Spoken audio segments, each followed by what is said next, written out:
Hello friend, আসসালামু আলাইকুম। আশা করি আপনারা সবাই ভালো আছেন। আজকে আমি আপনাদের দেখাবো কিভাবে আপনারা এমএস ওয়ার্ডে পেজ সেটআপ করবেন।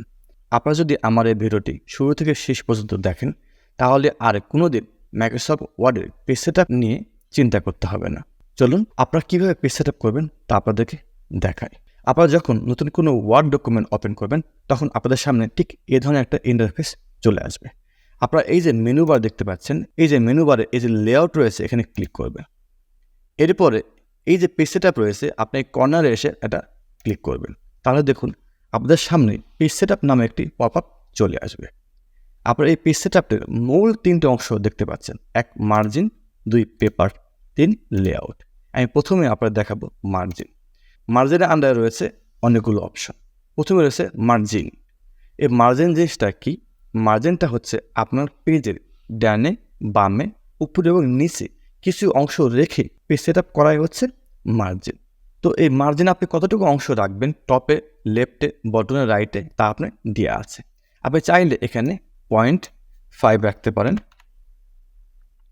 বটমে 0.5 রাখতে পারেন, লেফটে 1 অথবা আপনার যত মনে চাই আপনি তা রাখতে পারেন। আমি 1 রাখছি, রাইটে 0.5। এরপরে এই যে নিচে দেখতে পাচ্ছেন প্রোটেক্ট এবং ওরিয়েন্টেশন। এই প্রোটেক্ট ওরিয়েন্টেশনটা কি?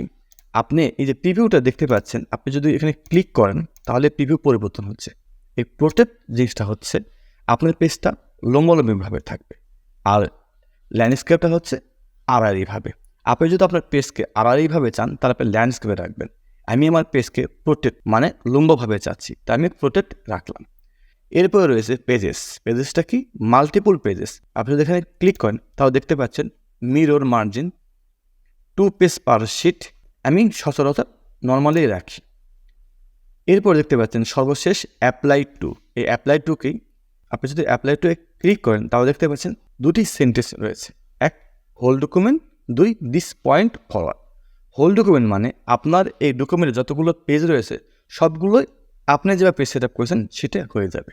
আর আপনি যদি নিচে এই দিস পয়েন্ট ফরওয়ার্ড ক্লিক করেন তাহলে আপনার যেই অংশটুকু আপনি চাচ্ছেন যে শুধু এই অংশটুকু বা এই পেজটুকু শুধু পেজ সেট আপটা হোক, ঠিক ততটুকুই হবে। এখন যদি আপনি ওকেতে ক্লিক করেন তাহলে আপনার শুধুমাত্র মার্জিনে যে অংশটুকু চেঞ্জ করেছেন ততটুকুই শুধু পেজ সেট হয়ে যাবে। আমি ওকেতে ক্লিক না করে আমি চলে যাচ্ছি পেপার। এখানে পেপার সাইজ দেওয়া আছে, শুরুতে দেখবেন লেটার দেওয়া আছে। এটা হচ্ছে কম্পিউটারের ডিফল্ট পেজ সেট আপ। আপনি এখানে ক্লিক করুন, এরপর আপনার পছন্দ মতো একটি পেজ নিন। আমি নিচ্ছি A4। এরপরে পেপার সোর্স ডিফল্ট দেওয়া থাকবে।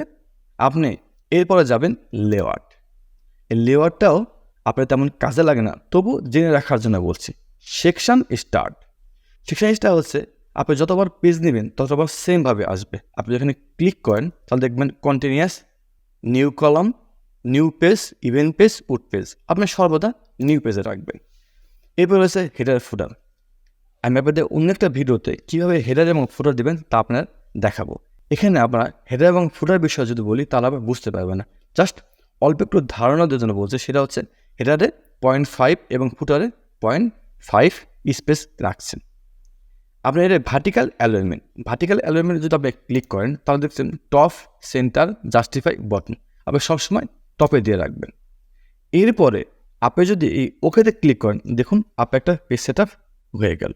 আশা করি আপনারা এমএস ওয়ার্ডের পেজ সেট আপ সম্পর্কে একটি সুষ্ঠু ধারণা পেয়েছেন। আপনাদের যদি আমার এই ভিডিওটি ভালো লাগে অবশ্যই লাইক, কমেন্ট, শেয়ার করবেন। সেই সাথে আপনারা যারা নতুন অবশ্যই আমার ভিডিওটিকে সাবস্ক্রাইব করবেন।